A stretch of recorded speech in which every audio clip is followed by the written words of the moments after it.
Hello বন্ধুরা, কেমন আছেন সবাই? তো আজকে আমি আবার একটা নতুন রান্না নিয়ে চলে এসেছি। তো আমি এই যে আজকে বানাবো আলু, মটরশুঁটি, টমেটো আর বেসন বড়া দিয়ে একটু ঝাল সর্ষে বান্না দিয়ে বানাবো। তো আমি ফ্রিজ থেকে মটরশুঁটি, টমেটো আর একটু কাঁচা লঙ্কা বের করে নিলাম। আর ফ্রিজে এগুলো রেখেছিলাম যে যাতে নষ্ট না হয়ে যায়। তবুও দেখছি যে ধনে পাতাগুলো একটু কেমন শুকিয়ে গেছে, নেতিয়ে গেছে। তো আমি ওগুলোকে একটু একটু করে সব বের করে নিচ্ছি। আর আমি এগুলো সব পলিথিনের মধ্যেই রেখেছিলাম, তবুও দেখছি একটু কেমন হয়ে গেছে। আর লাইনটা যাওয়া আসা করছে তো। আর এরপর আমি বেগুন দুটো ছিল, ওই বেগুনগুলোকেও বের করে নিলাম। তো এরপর আমি ওই সবজিগুলোকে কেটে নেবো। এই দুটো বেগুন আছে, ওগুলোকে একটু ভেজে দেবো। আর ওই যে কুলগুলো পাশেই নামিয়ে রেখেছি, কুলটার চাটনি বানিয়ে দেবো। আর তার মধ্যেই আমি কিন্তু গ্যাসে একটা কুমড়োর তরকারি চাপিয়ে দিয়ে এসেছি, কাঁচা কুমড়োর তরকারি। ওটাকে ওই ফড়ং দিয়ে আর নুন হলুদ দিয়ে মিষ্টি দিয়ে চাপিয়েছি। আর আমি কিন্তু আদা জিরে বাটা কিচ্ছু দিইনি, এমনি সিম্পলভাবেই চাপিয়েছি। নিয়ে ওটাকে আমি একটু বড়ি দিয়ে ছোকে নামিয়ে নেবো। আর তরকারিটাকে আমি চাপিয়েছি, তার মধ্যে আমি এই তরকারিটাকে কেটে নিচ্ছি। মটরশুঁটিগুলোকে ছাড়িয়ে নিলাম। মটরশুঁটি ওগুলো দেখছি একটু কেমন কেমন হয়ে গেছে, দুদিন আগেই বাজারটা করে নিয়ে এসেছিলো। তো ফ্রিজের মধ্যে ভালো করে ধুয়েই রেখেছিলাম। তো তার মধ্যেই আমি আবার সব এগুলো কেটে রেডি করে। আর আমি এই যে কুমড়ো তরকারি চাপিয়েছিলাম, এটা ফড়ং আর জিরে পর আমি এটা চাপিয়ে দিয়েছিলাম। একটু শুকনো লঙ্কা, একটু তেজপাতা পালে দেবেন, কেন আমি তেজপাতা আমাদের বাড়িতে কেউ খেতে চায় না বলে আমার দেওয়া হয় না। এই যে আমি তরকারিটা চাপিয়ে দিয়েছি, আমার প্রায় হয়েই এসছে। এটা আমি একটু জল দিয়ে হালকা করে এটাকে ঢাকা দিয়ে দিলাম। আর তারপর আমি সবজিগুলো কেটে রেখেছিলাম, এই যে বেগুনটা আর ওই আলু, টমেটো, মটরশুঁটি, ওগুলোকে আমি ভালো করে পরিষ্কার করে ধুয়ে নিলাম। তো এটাকে আমি এরপর চাপাবো। আর ধনে পাতাটাকেও দেখলাম বের করে নিয়ে এলাম, যে ওটাকে একটু কেটে রাখতে হবে, জলে একটু ভিজিয়ে রাখলে কি একটু হয়তো ঠিক হবে, সতেজ একটু হবে। খুব একটা যে শুকিয়ে গেছে তা নয়, তো একটু একটু শুকিয়ে শুকিয়ে গেছে। তো আমি আবার ধনে পাতাটাকে নিয়ে এলাম, ধনে পাতাটাকে ধুয়ে নিলাম, নিয়ে পরিষ্কার করে। আর ধনে পাতাটাকে এরপর আমি কুচিয়ে নেবো। তো তারপর আমি এই কুমড়োর তরকারিটা দেখলাম যে হয়েই এসছে, এটাকে আমি এরপর নামিয়ে দেবো। তার পাশে আবার ডালটাকেও একটু সেদ্ধ করতে দিয়েছিলাম, আর ডালটাও দেখছি যে সেদ্ধ হয়েছে। এটা ডালটাতে আমি কুকারটায় হলুদ হয়ে যাবে বলে আমি আর ওটাতে নুন মিষ্টি দিয়েই একটু চাপিয়ে দিয়েছিলাম, একটু সর্ষের তেল দিয়েছিলাম, একটু টমেটো দিয়েছিলাম। আর আমি এতে আর কিছু দেবো না, কেন হলুদ দিলে কুকারে দাগ হয়ে যাবে বলে আমি হলুদটা আর দিইনি।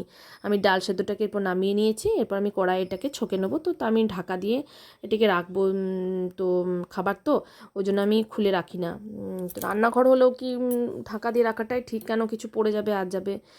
আর আমি এই যে কুকারের জলটা একটু ঢেলে নিলাম, এবার ডালটাকে আমি একটু ঢাকা দিয়ে রেখে দেবো। তার মধ্যে দেখলাম যে এই কুমড়োর তরকারিটা আমার হয়েই এসছে, আমি এটাকে নামিয়ে নেবো। আর এর মধ্যে এর সব সবজিগুলো কেটে রেডি করে রেখে দিয়েছি। আর এই যে কুমড়ো তরকারি চাপিয়ে হয়েই এসছে, একটু জল জল দেখছি রয়েছে, কারণ আলুটা সেদ্ধ হওয়ার জন্য অল্প পরিমাণে একটু জল না দিলে সেদ্ধ হবে না। তো দেখছি যে এটা হয়ে গেছে, আমি নামিয়ে নিলাম এটাকে। আর আমি এটাকে কিন্তু বেসন বড়া দিয়েও কিন্তু এটা দেবো, খুব টেস্টি খাবারটা।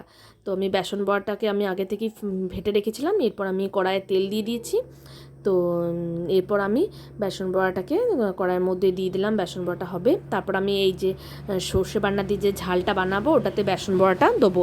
তো আপনারা চাইলেও বেসন বড়া দিতেও পারেন, আবার না দিতেও পারেন। আমার বেসন বড়াটা ভালো লাগে বলে আমি দিয়ে দিলাম, কেন খুব খেতে ভালো হয়। আর সর্ষে বান্নার জিনিস যে কোনো জিনিসই একটু খেতে স্বাদই লাগে, ভালোই হয়।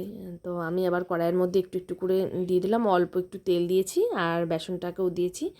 তো দিয়ে পর এই যে আমার এখানে কাঁচা সবজিগুলো আমি যেগুলো কেটে রেখেছি, এগুলো আপনাদেরকে আমি একটু দেখিয়ে দিচ্ছি যে কী কী নিয়েছি। এই যে আলু নিয়েছি, টমেটো নিয়েছি, আর ধনেপাতা, কাঁচা লঙ্কা নিয়েছি, আর ফড়ং দিয়ে।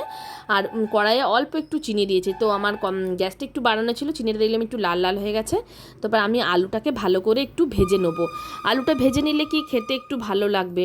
আর আমি এর মধ্যে কিন্তু আমি আলুটাকে এরপর ভালো করে ভেজে নেবো। এতে আমি অল্প পরিমাণে নুন হলুদ দিয়েছি, দেবো। আর আমি এতে কিন্তু টমেটোগুলো দেবো না, কেন টমেটোটা দিলে না আলুটা আমার হয়তো একটু ডাটিয়ে যাবে, ভালো করে আলুটা সেদ্ধ হবে না। নুন হলুদটা দিলে কি একটু ঢাকা দিয়ে দিলে আলুটা ভালোভাবে ভাজা, একটু সেদ্ধ সেদ্ধ হয়ে যাবে। আর আলুটা কিন্তু একটু ভাজা লাল লাল করে নিলে খুব খেতেও কিন্তু খুব ভালো লাগে। আর তারই মধ্যে আমার ভাই ফোন করেছে, ভাই ভিডিও কল করে আমাকে একটু একটা মানে যে আমাদের বাড়ির সামনে একটি জায়গাকে দেখাচ্ছে। তো আমি ওর সঙ্গে একটু কথা বলে নিলাম রান্না করতে করতেই। তো একটু দেখলাম যে একটু ভাজা ভাজা হচ্ছে। তো আমি গ্যাসটাকে কিন্তু লো স্টিমেই রেখেছি, কেননা আমি এটাকে বাড়িয়ে দিইনি, কারণ ধরে যাবে বলে আমি ভাইয়ের সঙ্গে ফোনে কথা বলছিলাম। তো এরপর আমি এটার মধ্যে নুন আর হলুদটা দিয়ে দেবো। আর মটরশুঁটিটাও কিন্তু আমি দিইনি, কেননা মটরশুঁটিটা দিলে হয়তো গলে যাবে, তো মটরশুঁটিটি আমি দিইনি। আমি ওই জন্য এটাকে শুধু এমনি নর্মাল আলুটাকে একটু ভেজে নিচ্ছি। আর এই যে বেসন বড়াগুলোকে আমি পাশে করে রেখে দিয়েছি। আর আলুটাকে একটু ভালো করে নাড়াচাড়া করে একটু ভাজছি, কারণ যাতে বেশ ভালো লাগে, ভাজা ভাজা হয়, খেতে স্বাদ হয়। তো নুন হলুদ আর দিয়ে হালকা হালকা করে আমি এটাকে ভেজে নিচ্ছি। তো বেসন বটাতে কি 5টা দিন আমি রেখে দেখলাম যে একটু ভাজা ভাজা এগুলো হয়েই এসছে। তো আমি তারপর এটাকে আর একটু নাড়াচাড়া আর করব না। এরপর আমি অল্প একটু জল দেবো যাতে আলুটা একটু সেদ্ধ হয়ে যায়। তো আর কাঁচা লঙ্কাটা কিন্তু আমি নামানোর সময় দেবো। কাঁচা লঙ্কাটা ধনে পাতাটা একটু চিড়ে দিলে কিন্তু খেতে কিন্তু একটু টেস্ট হবে, আর খেতেও। আলুটাকে একটু ভালো ভালো করে একটু ভেজে নিলাম, আর একটু অল্প ছিমছিম জল দিয়েছি। আর এরপর আমি এর মধ্যে টমেটোটা আর মটরশুঁটিটা দিয়ে দেবো, তাহলে কি ভালো হবে, এরপর একটু গলেও যাবে আর মটরশুঁটিটাও একটু সেদ্ধ হয়ে যাবে। কেননা তার আগে দিলে হয়তো আলুটার মধ্যে দিলে হয়তো আলুটা ডাটিয়ে যেত আর মটরশুঁটিগুলো কিন্তু একবারই গলে যেত, আমি ওই জন্য আর দিলাম না। তো এরপর দেখলাম যে আমার এটা আলুটা প্রায় সেদ্ধ হয়ে গেছে আর টমেটোটা একটু গলে গলে গেছে। এরপর আমি সর্ষে বাটাটা বেটে রেখেছিলাম, এটাকে আমি ঢেলে দিলাম। তাহলে কি এরপর আমি একটু নাড়াচাড়া করে অল্প একটু জল দিয়ে এটার মধ্যে আমি ঢাকা দিয়ে রেখে দেবো। তাহলে কি এটা বেশ ভালো হবে খেতে। আর সর্ষে বাটনা কিন্তু বেশিভাবে কষা কিন্তু করা চলবে না, কেননা এটা তেতো হয়ে যাবে। তো একটু ভালো করে নেড়ে নিয়ে আমি একটু জল ঢেলে দিলাম। তো জল ঢেলে দেওয়ার পর এটাকে আমি নামিয়ে নেবো, আর বেসন বড়াগুলো দিয়েই আমি কিন্তু নামিয়ে নেবো। তো দেখলাম যে এটা আমার একটু ফুটে যাক, তারপর আমি এটা নামিয়ে নেবো। আর বেসন বড়াটা যাতে একটু ভালোভাবে ভেজে, তার জন্য আমি কড়াই একটু বেশি করেই জল দিলাম।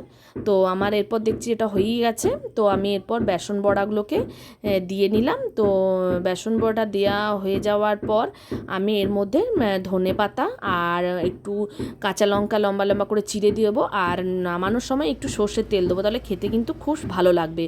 তো দেখছি যে এটা হয়েই গেছে, বেশ ভালোই লাগছে রান্নাটা দেখে। আপনারা একদিন করবেন, দেখবেন খেতে কিন্তু খুব ভালো লাগবে। তো আজকে ভিডিও আমি এখানেই এরপর শেষ করব। তো ভিডিওটা যদি ভালো লেগে থাকে লাইক করবেন, কমেন্ট করবেন, শেয়ার করবেন। দেখা হচ্ছে আবার নেক্সট ভিডিওতে। টাটা।